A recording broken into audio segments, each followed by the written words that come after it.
Been a busy week for the National Weather Service and emergency management coordinators in the Valley. Channel 5's Cecilia Gutierrez spoke to the NWS, who says constant communication between agencies is key during weather events.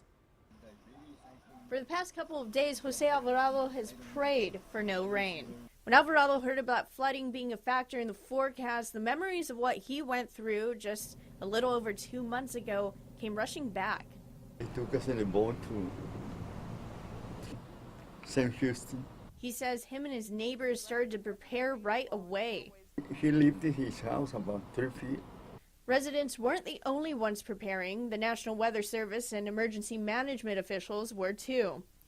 Warning coordination meteorologist with the National Weather Service, Barry Goldsmith, says the National Weather Service works closely with emergency management officials before, during, and after a weather event that could cause harm to life and property. We start with blast email that goes to a combination of media and emergency management partners. That email contains 3 major points for emergency management officials to look at.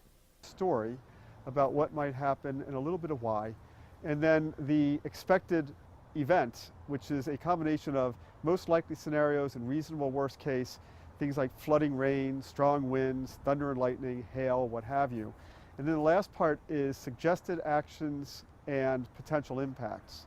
Goldsmith says the past week the forecast called for direct communication. If things start to get to a point where we need to talk to them directly, we'll go to the next step, which is an online webinar. It's a phone conversation between the NWS and emergency operations centers. Communication played a major factor to preparation and response during heavy rain events this past week.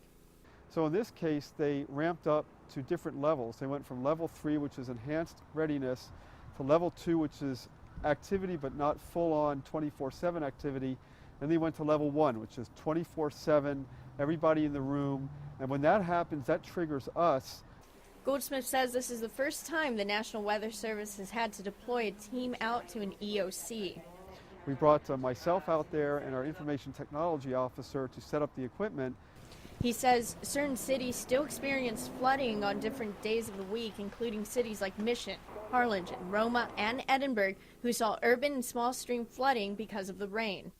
Goldsmith says after the June floods, they weren't taking any chances. He says rain chances will start to go down tonight and into the rest of the work week. In Weslaco, Cecilia Gutierrez, Channel 5 News, this weekend.